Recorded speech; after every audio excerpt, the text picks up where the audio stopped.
Paz do Senhor, amada igreja, mais uma lição da nossa escola dominical, lição essa de número 7, no dia 16 de maio de 2021.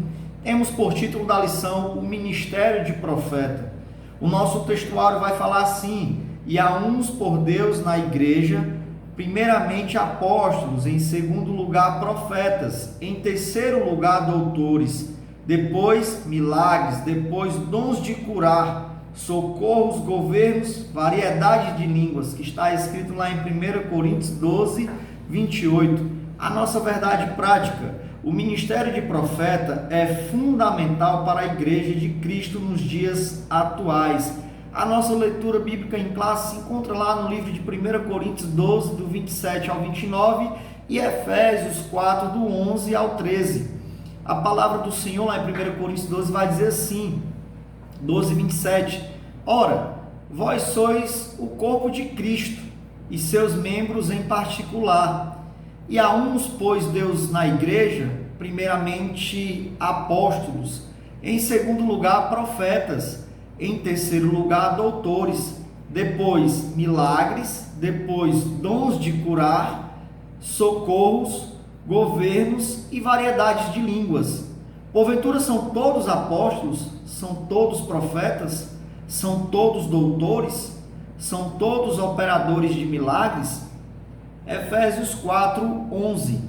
E ele mesmo deu uns para apóstolos, e outros para profetas, e outros para evangelistas, e outros para pastores e doutores, querendo o aperfeiçoamento dos santos, para a obra do ministério, para a edificação do corpo de Cristo, até que todos cheguemos à unidade da fé e ao conhecimento do Filho de Deus, a varão perfeito, à medida da estatura completa de Cristo. Amados irmãos, temos por objetivo geral desta lição expor o desenvolvimento do ministério de profeta. Temos três objetivos específicos, que é descrever a função do profeta no Antigo Testamento, explicar o ofício do profeta no Novo Testamento e esclarecer o verdadeiro do falso profeta. Então iremos adentrar, amados irmãos, a nossa introdução da nossa lição. A introdução da nossa lição vai falar assim: a lição desta semana versa sobre o dom ministerial de profeta. Estudaremos alguns aspectos deste dom à luz da Bíblia, mas também considerando o contexto histórico e cultural do Antigo e do Novo Testamento.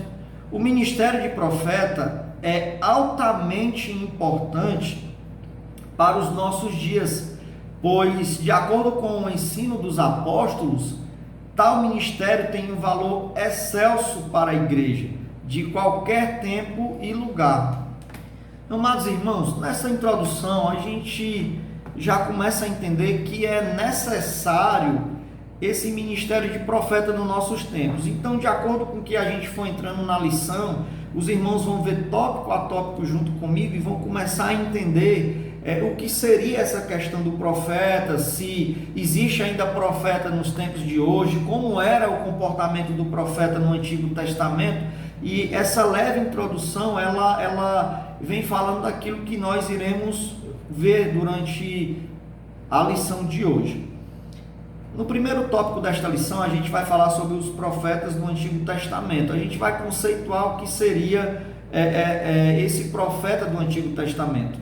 O conceito: o profeta do Antigo Testamento era a pessoa incumbida para falar em nome de Deus, em nome de Deus o Altíssimo. Fazia dele o seu porta-voz, embaixador que representava os interesses do reino divino na terra. A gente já começa a aprender, igreja, que naquele tempo o profeta do Antigo Testamento ele tinha algumas funções. Dentro destas funções, ele tinha que falar em nome de Deus, e ele era meio como um porta-voz. Hoje nós temos os embaixadores em outros países, e naquele tempo Deus usava os profetas como um embaixador, que representava não a sua vontade própria, mas a representação deste profeta não vinha dele mesmo, mas a representação era para os interesses do reino de Deus nesta terra. Quando Deus levantava um profeta, designava-o a falar por toda a nação israelita e até mesmo aos povos ou nações estranhas. Então a gente começa a entender que, vamos lá, o primeiro propósito desse profeta se levantar era para falar com a nação israelita, mas Deus não deixava somente esse profeta ser usado naquele tempo para a nação israelita, mas também a outras nações estranhas, né? Então, ao longo de toda a história veterotestamentária, o Senhor levantou homens e mulheres para profetizarem em seu nome. Samuel, o último dos juízes e o primeiro dos profetas para a nação de Israel. Está escrito aonde, irmão Fred? Lá em 1 Samuel 3, do 19 ao 20. Também teve Elias, Eliseu, também teve a profetisa Uda, uma mulher, a profetisa Uda, que ela guardava a roupa naquele tempo, né? Então, muitos outros, como os profetas literários Isaías, Jeremias e Daniel.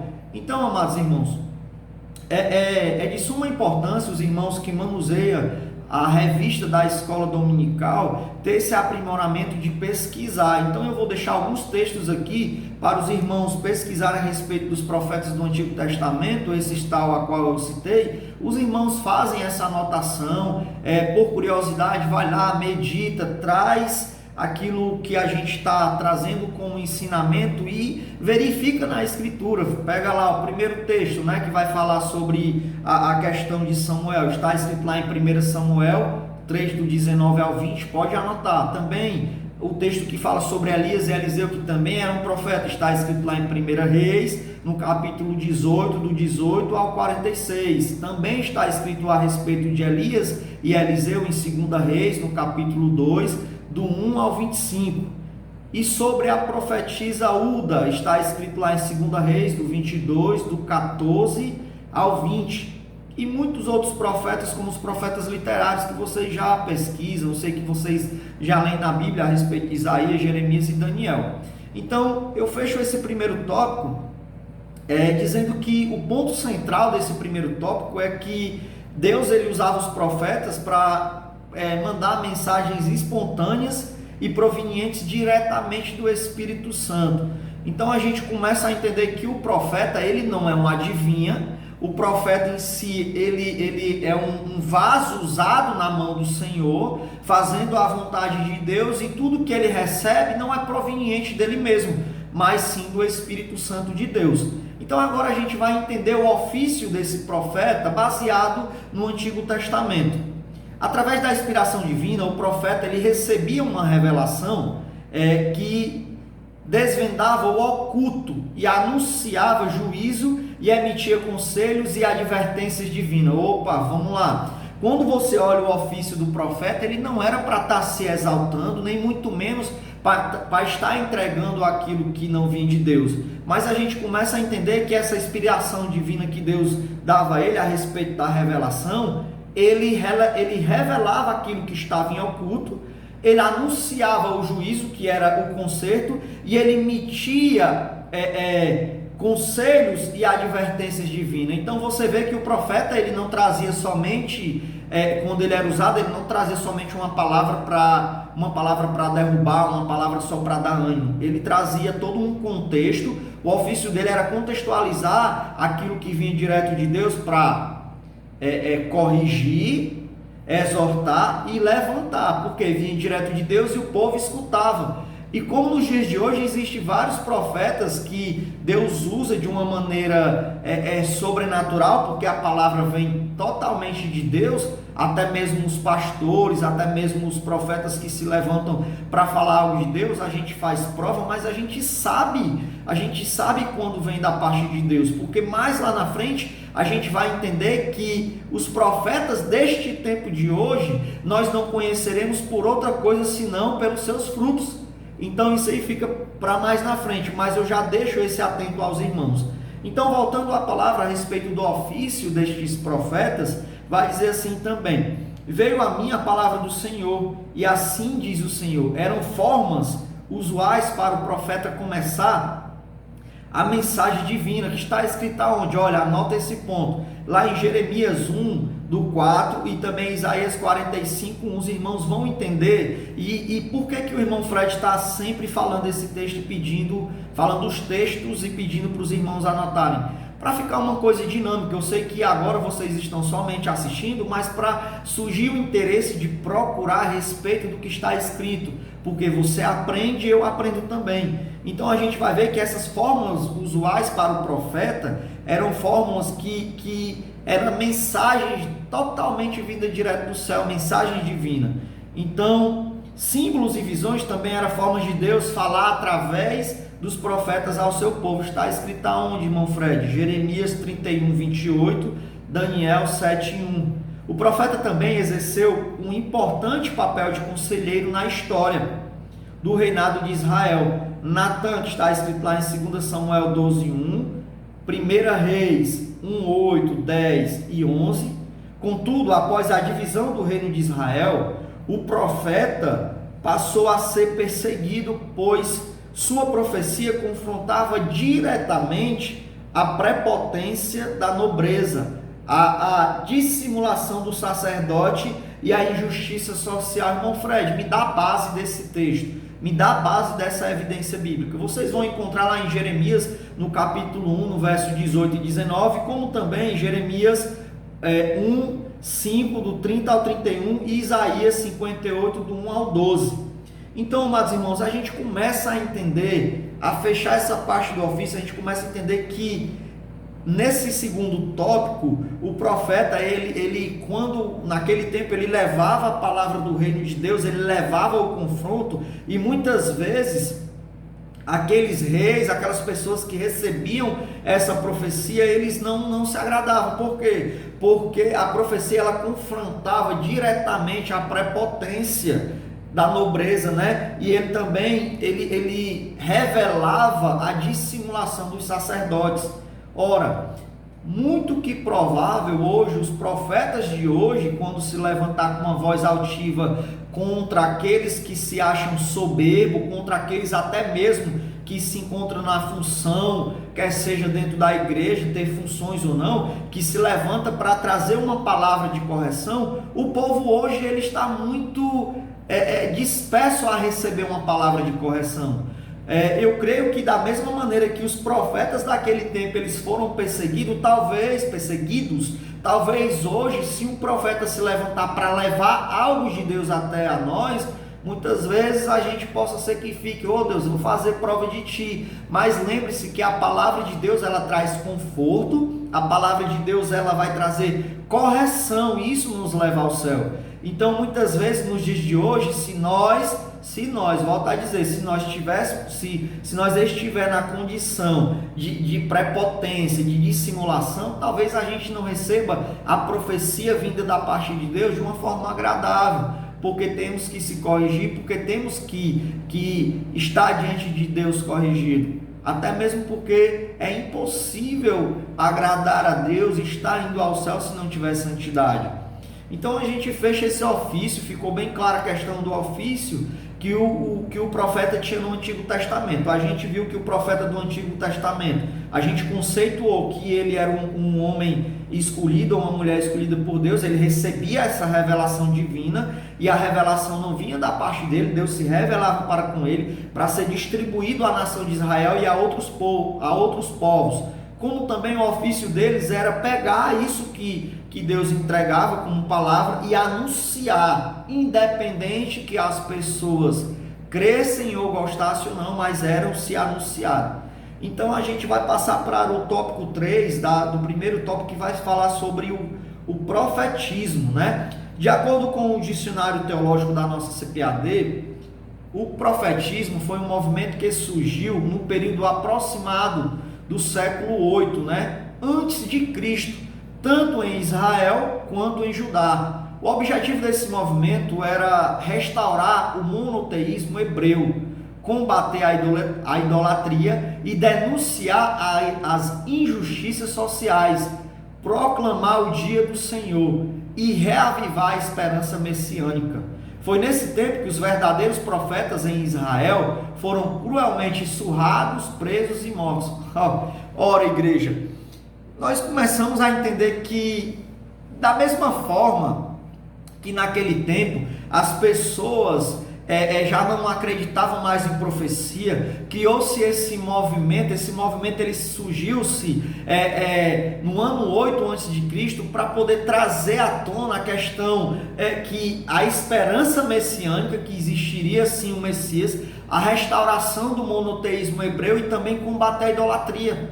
E se você bem aplicar esta passagem que foi feita para o Antigo Testamento, hoje muitas vezes algumas pessoas elas se encontram na questão da idolatria, elas se encontram na questão de não querer guardar esse dia para Deus, de não dar a sua primícia para Deus. Muitas vezes nos dias de hoje ainda escuto e eu creio que os irmãos também escutem, que as pessoas dizem assim: esse Jesus não vai voltar. Então essa questão da esperança, de reavivar a esperança messiânica daquele tempo, foi necessário que se criasse o profetismo. Esse profetismo era para se aplicar naquele tempo. E olha o que os profetas ganharam, como parece muito com o contexto de hoje. Os profetas eles foram cruelmente surrados, presos e mortos. E hoje, se você levantar a sua voz profética, falando para os que estão no pecado, que Deus ele cura, capacita, que Jesus ainda vai voltar, ele foi, mas ele vai voltar, as pessoas ainda vão te chacotear, talvez vão te perseguir, porque tu está falando de uma palavra viva. Se tu for proclamar, dizer que tu todos os dias tu se coloca diante de Deus orando, buscando, e se tu disser que a gente tem que ter os dias com o Senhor, talvez hoje, até mesmo dentro das igrejas, alguns vão te apontar, mas os profetas do passado, eles passaram por isso, e nós hoje, como profetas, temos que mostrar os frutos, e temos que se colocar diante de Deus, fazendo a vontade de Deus, aplicando a palavra. Então, aqui fecha-se o primeiro tópico a respeito do Antigo Testamento, a respeito do profeta do Antigo Testamento, que ele fazia a sua função e o seu ofício. Então, nessa síntese do tópico 1, ela vai ser bem clara. Ela diz que os profetas do Antigo Testamento falavam em nome de Deus, em primeiro lugar para a nação de Israel, em segundo lugar para os povos estranhos. Então, Deus usava aqueles profetas com o desígnio de falar para o povo de Israel, para o povo de Deus, e depois eles eram usados para as outras nações. Então, ficou bem claro, bem objetivo, bem entendido essa questão do nosso tópico 1 da nossa revista. Amém? Então, irmãos, eu queria trazer aqui uma orientação pedagógica, um apurado do que seria essa questão do profeta do Antigo Testamento. O que é que ele fazia? Primeiro, o profeta do Antigo Testamento, ele tinha uma revelação que desbravava o oculto, né, para ficar bem fixo dos irmãos mentalizar o que é que esse profeta do Antigo Testamento fazia. Qual era a função dele? Para a gente fixar, ficar bem claro, para a gente aprender, né? Então, o profeta do Antigo Testamento, ele tinha a revelação que desvendava o oculto, ele trazia anúncio de juízos, ele era emissor de conselheiro e advertência, e esse era o ofício que representava um ideal divino de restauração da verdadeira espiritualidade que provinha da obediência à lei de Deus.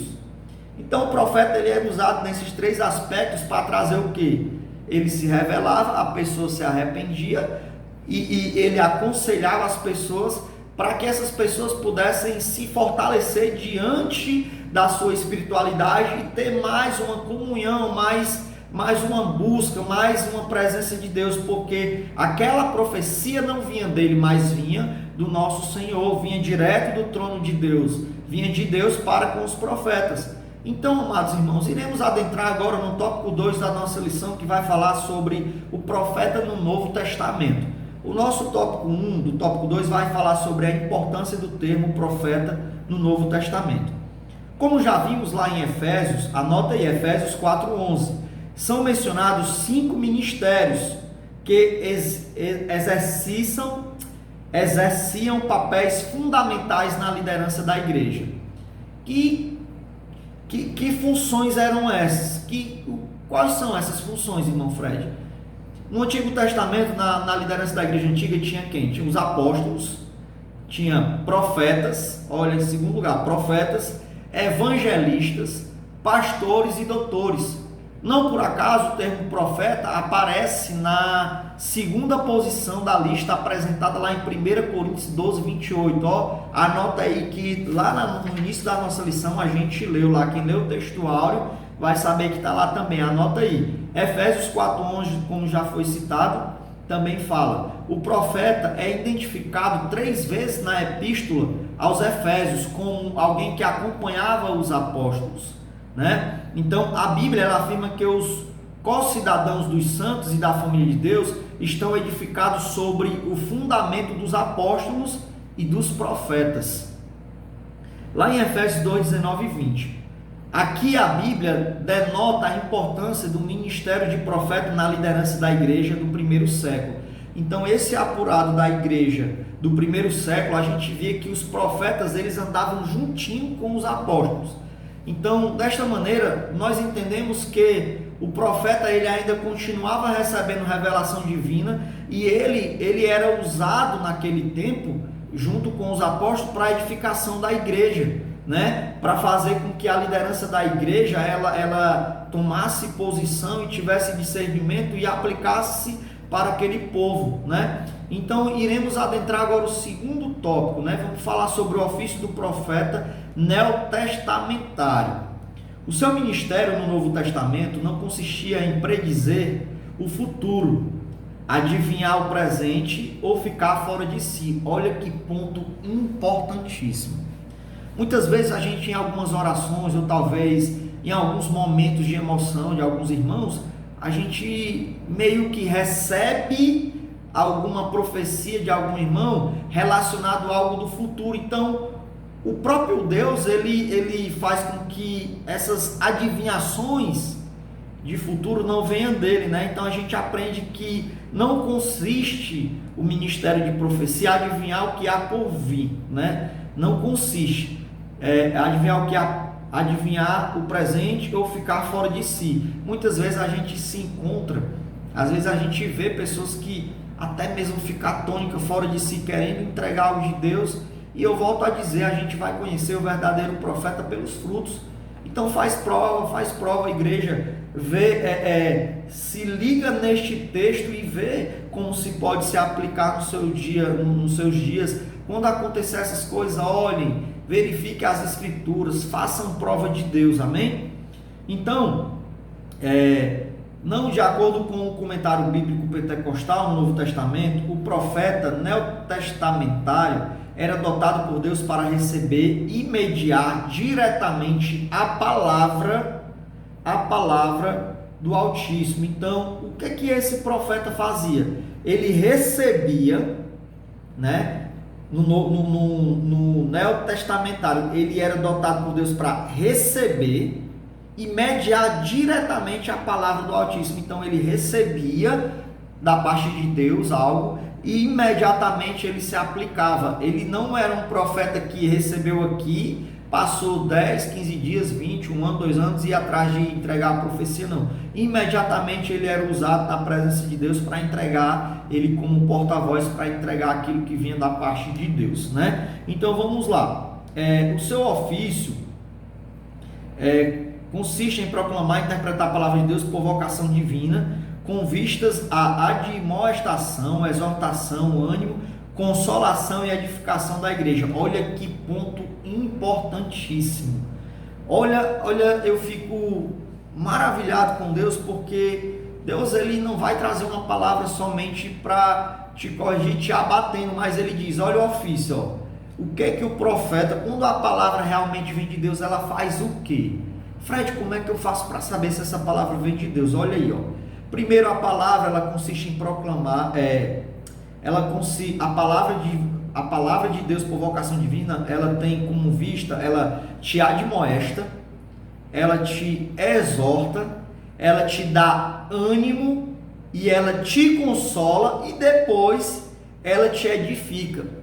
Quando eu falo te edifica, ela em relação à igreja, que nós somos igreja. Então a palavra, ela nos admoesta, ela nos exorta, ela nos dá ânimo, ela nos dá consolação e depois somos edificados. Então é todo um confronto. A palavra de Deus, usada através da boca do profeta, ela é para servir para todas essas coisas, né? Então, voltando aqui, a lição vai dizer assim, que assim como era dever do profeta no Antigo Testamento, assim como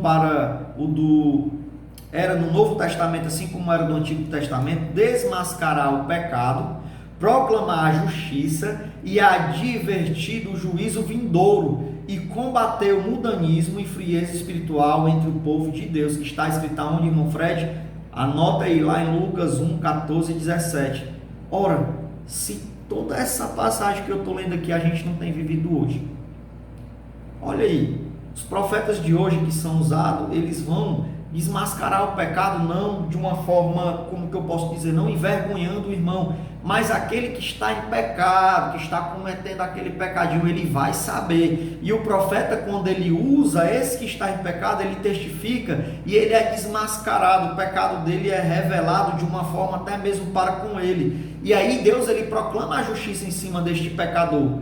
E aí o profeta, ele não somente fala sobre este pecado, mas ele adverte do juízo, como se fosse assim, olha, o irmão está pecando, não sei o que, ele não dá nome à pessoa, ele profetiza lá, e aí a pessoa que está pecando sabe, ele diz, olha, se conserte, meu irmão, se conserte na presença do Senhor, porque o juízo do Senhor há de vir, se não tiver conserto, não há remissão. E o profeta também é muito usado para combater o mundanismo dentro da igreja.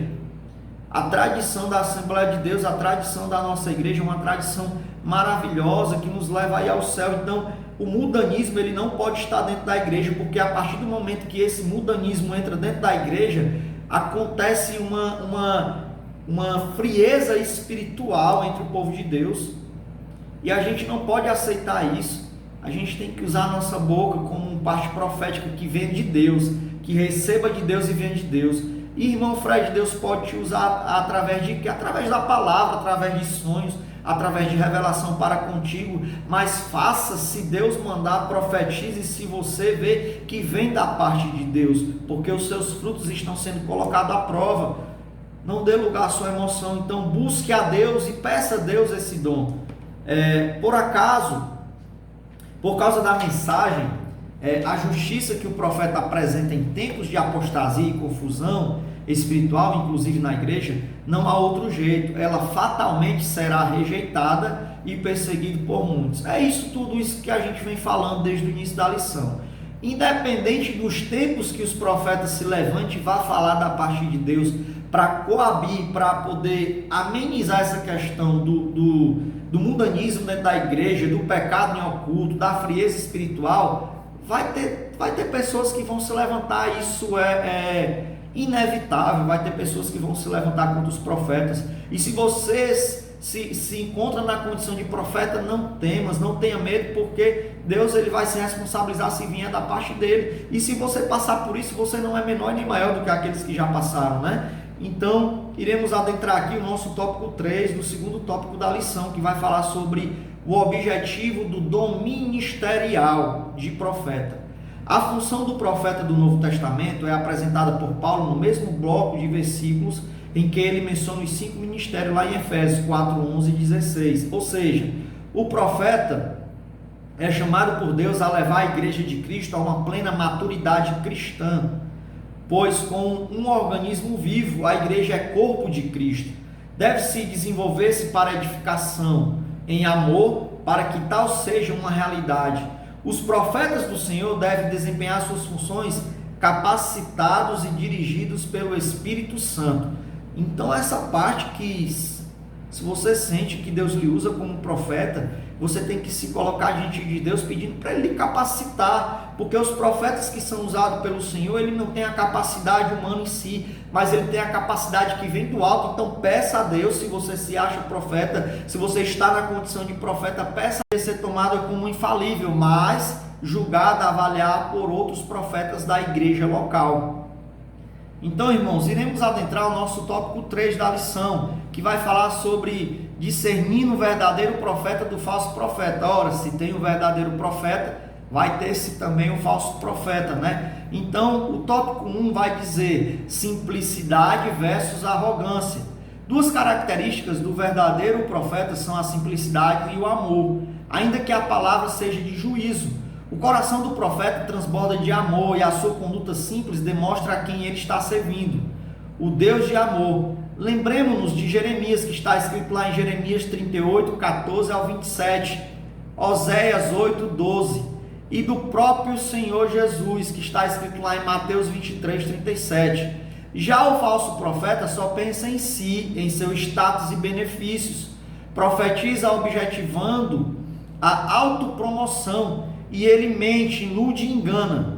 Lembro-nos de Ananias e profetas mentirosos. Ananias, o profeta mentiroso, que enfrentou Jeremias, que está escrito lá em Jeremias 28, 10 ao 12. Ora, a gente teve dois exemplos aqui. O exemplo de simplicidade nesses textos bíblicos que eu falei, que a gente tem que seguir. Se Deus nos usar como profeta, a gente tem que fazer isso conforme a vontade de Deus, fazendo a vontade de Deus a todo tempo, buscando o Senhor a ser usado com amor. Mas a gente vê aqui que aquele falso profeta lá em Ananias, ele quer trazer algo para benefício próprio. Então o profeta que ele profetiza para a sua autopromoção, quer aparecer, quer colocar coração de boi, quer fazer umas coisas assim, meu irmão, peça discernimento a Deus, ore a Deus. Deus ele vai revelar os frutos destes profetas que são enganosos, porque o falso profeta, ele só pensa em si, o status dele é só buscando benefício próprio. Então, amados irmãos, iremos adentrar agora a nossa parte 2 do terceiro tópico, que diz, pelos frutos os conhecereis. Olha o que eu falei lá no início da lição, né? A gente vai falar dos frutos. Uma advertência séria de Jesus para os seus discípulos foi acerca da precaução com os falsos profetas. Como reconhecê-los? Jesus disse que reconheceríamos pelos seus frutos. Irmão Fred, base bíblica para isso, Mateus 7, 15 ao 20. Pois o resultado ou o fruto do que o profeta diz e faz revela o seu caráter. Logo você conhecerá de onde procede a árvore. O profeta, que é essa árvore, essa conotação de árvore é em relação ao profeta, né? Lembre-se de que não devemos diferenciar o verdadeiro profeta do falso pela performance ou pelo espetáculo, mas pelos frutos em que eles produzem. Olha, um ponto muito importante para a igreja. Muitas vezes a pessoa ela tem uma eloquência, muitas vezes ela tem uma forma particular e maravilhosíssima de falar, de entregar, de persuadir. Muitas vezes aquele que nem sabe falar, talvez aplique o português de uma forma errada, talvez entregue a profecia de uma forma mais simples, as pessoas não olhem, não acreditem, mas tenha medo. Veja, não é nem tenha medo, tenha cautela quando você vê este profeta com uma palavra muito bonita, buscando contextualizar, mostrando coisas assim extraordinárias. Faça prova de Deus, e não menospreze aquele que vem te entregar a profecia de uma maneira mais simples, né? Então o tópico 3 desta lição vai falar ainda sobre o falso profeta. Apesar de o falso profeta ser arrogante e iníquo, ele fala com grande eloquência. Olha o que eu tinha acabado de falar. E isso basta para que ele seja tido como verdadeiro. Na obra, assim diz o Senhor, da nossa CPAD, John Bevere diz que falsos profetas são aqueles que ministram em nome de Jesus em nossas igrejas e conferências, os que partem para o ministério seja apresentado em nome de Jesus, não é desempenhado pelo seu espírito. Não tenha medo na autoridade do Espírito de Deus.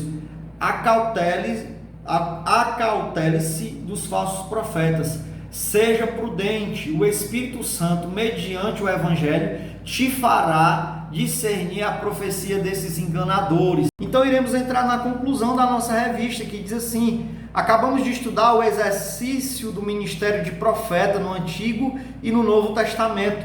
Vimos que tal ministério, juntamente com um dos apóstolos, era um dos pilares na liderança da igreja do primeiro século, que está escrito lá em Efésios 6, do 2 ao 20.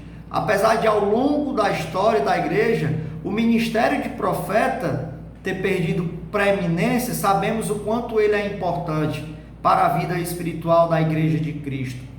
O profeta do Senhor, com autoridade e sabedoria divina, deve desmascarar as injustiças, o falso profetismo e primar pela edificação da igreja do Senhor Jesus Cristo. Que Deus levante os legítimos profetas neste tempo. Então, amada igreja, eu agradeço a Deus por esta oportunidade de estar levando algo da parte de Deus para com os irmãos e que nós possamos aplicar esta palavra, que nós possamos aplicar esses ensinamentos e que Deus abençoe cada um de vocês tremendamente e que Deus ele possa usar cada um com uma boca profética. E fiquem até logo em nome de Jesus. Fiquem na paz do Senhor.